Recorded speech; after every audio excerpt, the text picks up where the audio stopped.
Good morning, everybody. It's your boy D Max. So let's go ahead and talk.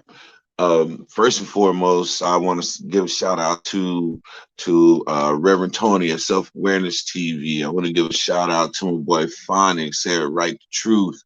Want to give a shout out to Uncle Vern. I want to give a shout out to everybody that came on the show last night and gave feedback and just fed the people. You know what I'm saying? It was a blessing to have some intelligent brothers who wasn't all about tearing each other down and stuff like that to come on and really discuss some things that the black community really don't want to talk about.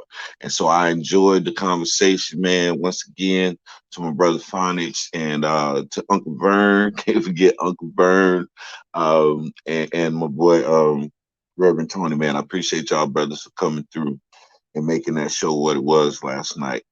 So this morning I got up and I had on my mind, I was watching a couple sports clips and things like that.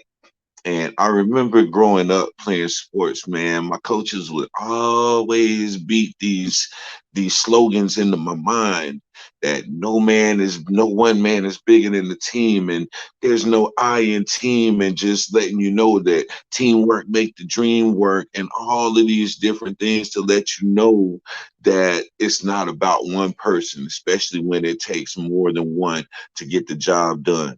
You can have the greatest running back in the world, but if he don't have nobody blocking for him, then he can only do so much. As Barry Sanders. Um, if you're on a basketball team and you got a player who's the baddest person in the world, he can't pass the ball to himself. And you know what I'm saying? He needs help. And so it's a team effort.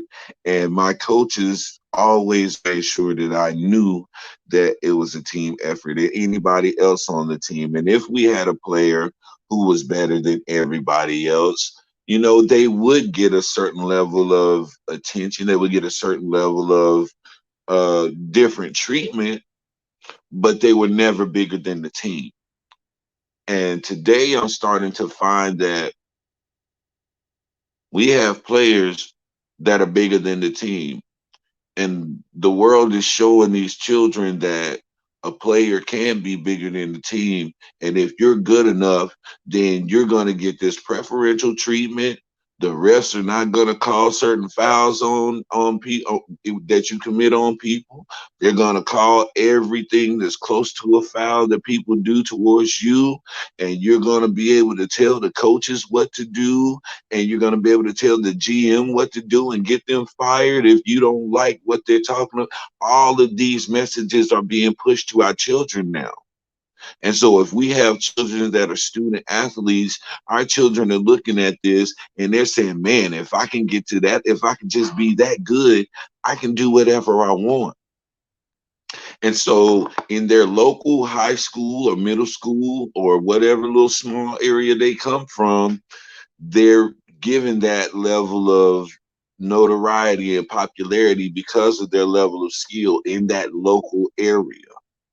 And so they feel now they've got this bravado built up in them, and they feel like I don't have to do what the coach say. I got this. I can score at will. I can do this. I can do that. I don't have to listen to the coach. Just put me in the game, and I'll just do what I do. I don't have to practice. I don't have to listen to nobody because I'm this good. And the NFL told me that if I'm Tom Brady, I don't have to listen to Bruce Arians. And the NBA told me if I'm LeBron James, I don't have to listen to Frank Vogel. This is the message that's being pushed out to our children in sports now. That if you have a certain level of talent and you're just that good, then you are basically running the team. And so you have these kids in these local high schools and middle schools who are running their teams because they are that good in their local area. But then, oh, wow, I'm snorting but I'm getting hyped. But then when they get up to that high school and they get to the college levels like that, and they start to find out that they're not as good as they thought they were because there are guys that are just like them, come from a local area where they're better than everybody else and they've been put on a pedestal. And now that they're in an environment where they're just average compared to other players, Now they have to fight and struggle, but they're fighting their struggle isn't with the game. They're fighting their struggle is with the mind, because they've been built up in their head for so long that they're the greatest thing since sliced bread, and then they come and find out that they're just a slice in a loaf. So now you got a kid with a chip on his shoulder and an attitude, because they're not getting that treatment like they've gotten from everywhere else that they've been, and they don't know how to handle that. They don't know how to persevere. They don't know how to up their game, because they've never been asked to up their game. They've never been asked to push themselves more, because what they were doing then was enough to set them apart from everybody else. So instead of raising themselves up to meet the challenge, they'll pout. They'll start to talk about other players in the locker room. They'll start to have a chip on their shoulders, Russell Westbrook.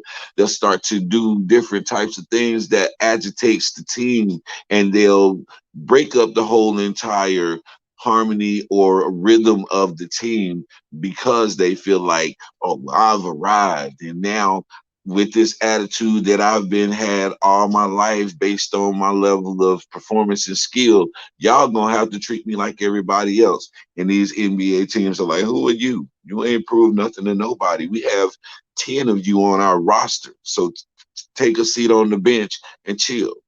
And so then you have people who would develop an attitude like Dennis Schroeder, who feels like he's worth 50 million or $100 million, when in actuality, no, he should have been happy with what he got.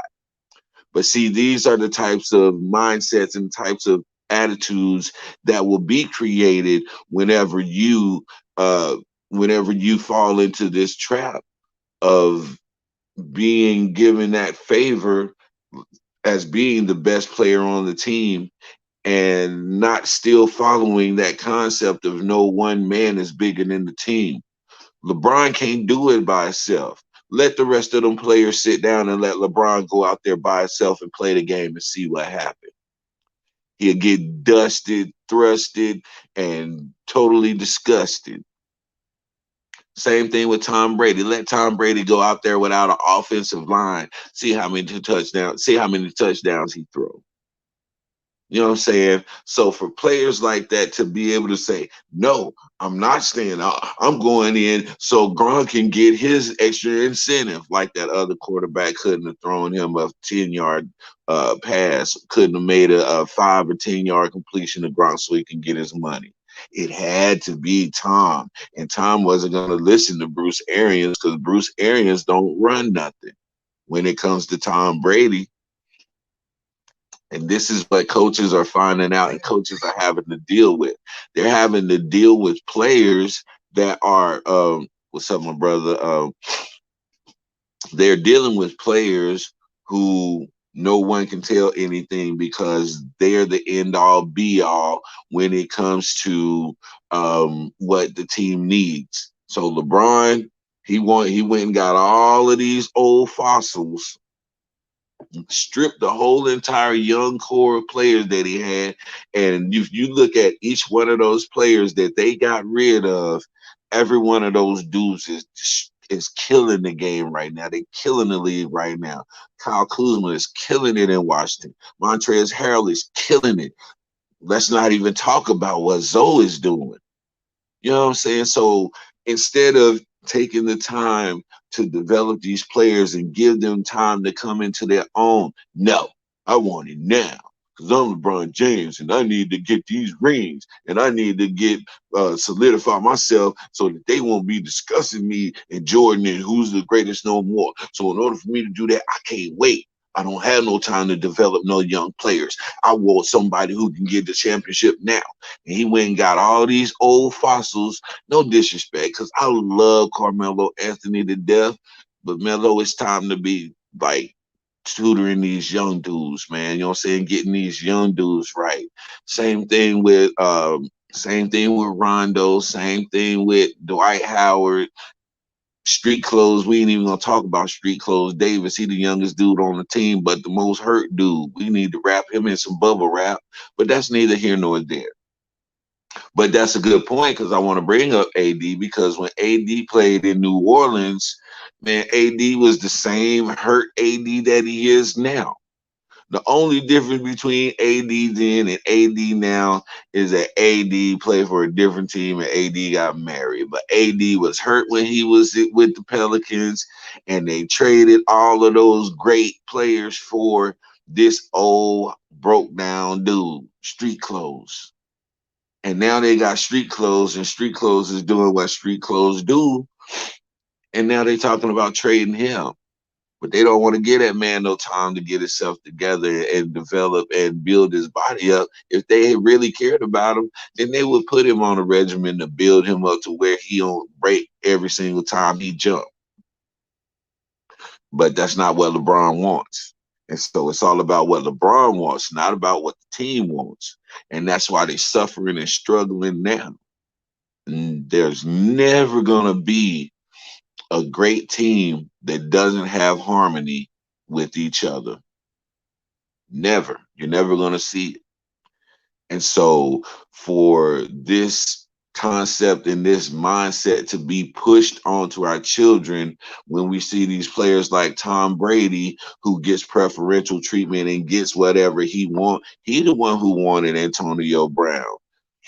I guarantee you Bruce Arians didn't want Antonio Brown on his team. And a lot of people who played with Antonio Brown before that ended up on that Tampa Bay squad didn't want to deal with the stuff that Antonio Brown brought. But because Tom Brady wanted him, they went out and got him. And guess what? You get what you pay for. So don't be sitting here talking about AB this, AB that. Nah, that's on Tom. That's on Tom Brady. That's on the whole entire Tampa Bay organization because Tom Brady runs that organization, not the GM, not the daggone coaches or the daggone owners. Yeah, man, that's where we are right now. So I'm telling you, if your child is a student athlete and they got that, and you start to see that attitude growing in them because they are good, make sure you keep them even minded. Make sure you keep them grounded and down to earth and don't allow them to think more highly of themselves than they ought to because you're going to set your child up for a sad, sad fall whenever they get to college or even to the professional level and they find out that there's over 100 guys in here that are just like him and he has to take a back seat and earn a spot now. When a person's never been used to earning anything, they've just been given it and they have to earn it now, that's going to show you what type of person that is. That's going to show you whether they're going to be a champion and rise to the occasion or if they're going to pout and whine until they get what they want and ultimately leave your team because of a bad attitude because you didn't give them what they wanted in the beginning. That whole king baby mindset, me, I want, it's all about me. This is what we're developing in our athletes whenever we show them that one man is bigger than the team and that there is an I in team. No, how did Kobe say it? He said, it might not be no I in team, but it's a me in that mug. You know what I'm saying? That's one of the funniest lines I heard. And rest in peace to the Mamba, man. But yeah, I just wanted to get on here and talk a little bit about that, man. If you got some kids and your kids are great in sports, always keep them grounded in their mind because, having something to fall back on, the humility, all of these things is what we want to push forth and what we want to see in our kids and what we want other kids to emulate. Not that attitude that LeBron carries. LeBron walks off the court when his team is getting beat. He walks off the court before the game is over. All of these things that LeBron does to show that he's a prima donna and that he's a diva and that he's not distributed, he's not showing good leadership qualities in those instances at all. So we need to stop making LeBron James the epitome of what a great athlete is, because he may be physically, but when it comes down to mentally and emotionally, LeBron James has a lot to learn and a lot of growing up to do. And he'll never be considered the GOAT until he's able to get those things under wraps. You never saw Jordan walk off the court and give up on his team before the game is over with. Never, ever. And that's what separates him and LeBron James, because LeBron James is not a good leader. He's not a strong leader. And so until he can get that together, LeBron James is not in the conversation of GOAT. The conversation of GOAT is between Kobe Bryant and Michael Jordan. Until LeBron James gets some leadership qualities and start acting like a leader, he'll never be in the conversation of the GOAT. And anybody who got a problem with that, I welcome you on here anytime today. Hit me up, leave me a message, and we can talk about this, because LeBron is not no GOAT at all. What makes you a GOAT is not your level skill, is not the fact that can't nobody stop you. That's not what make you the GOAT. If that's the case, then Wilt Chamberlain is the GOAT. You know what I'm saying? If that's the case, Wilt Chamberlain is the GOAT. LeBron, Michael Jordan, none of them can touch Wilt Chamberlain if we're going by that standard. So LeBron is not the GOAT. LeBron is not the greatest of all times. LeBron is not a great leader, period. And everybody know it. You don't want to say it. Even you, all of you LeBron fans, you don't want to say it, but it's the truth. You know he's not a good leader, period. He's never been. And that's why he is not a LeBron. I mean, that's why he's not a Kobe Bryant. That's why he's not a Michael Jordan or a Wilt the Steel. I'll even tell you this. Earl Mendigo is better than LeBron James ever thought he could have been. But Earl Mendigo didn't get an opportunity to play on the daggone NBA on the NBA stage. If he did, then we would be having a different conversation as well. And so to put LeBron James so high when LeBron James acts so low, it just bewilders me, man. It just bewilders me, bro. Good morning, Reverend Tony, man. I appreciate you coming through last night with all that good word for us, man. It definitely filled in a lot of the gaps, and it brought up some conversation that I didn't even think of. So I appreciate you, my brother. Good morning to you. But yeah, man, LeBron is no GOAT. He'll never be in the conversation of GOAT until he's able to become a good leader. He's a great player, marvelous player, but he's no leader. And until he can get that, he's not even in the conversation of GOAT, period. Period. But, yeah, man, I just wanted to get on here and say that, because that bothers me that we have these people who now we got kids who think that they can just go and do whatever they want because they see LeBron doing whatever he want and getting no repercussions, and they see Tom Brady doing whatever he want and not getting any repercussions. This is what America, this is what the world, this is what media is teaching our children. If you're good enough, you don't have to go by the rules. The rules don't apply to you. That's very dangerous, because there's a lot of kids out here who have been lied to by parents and people around them to think that they are that good, but they're really not. So now they're being set up for a major fall. Let's not do that to our kids, man. Let's not do that to our children. We want them to grow in a healthy way. So don't set them up for failure, man. If your kid is okay, tell your kid they okay and they can work on this and get better, and encourage them, but never have your kid thinking that they are the end all be all for anything. Because I guarantee you, there's for every for every person out there that is great, there's somebody greater than you. And you have to be humble enough to accept that whenever you meet that person. So I'm gonna go ahead and end on that this morning, man. This is your boy D-Mac. Y'all know what I say. Sticks and stones can break your bones, but the word can always heal you. I'm out.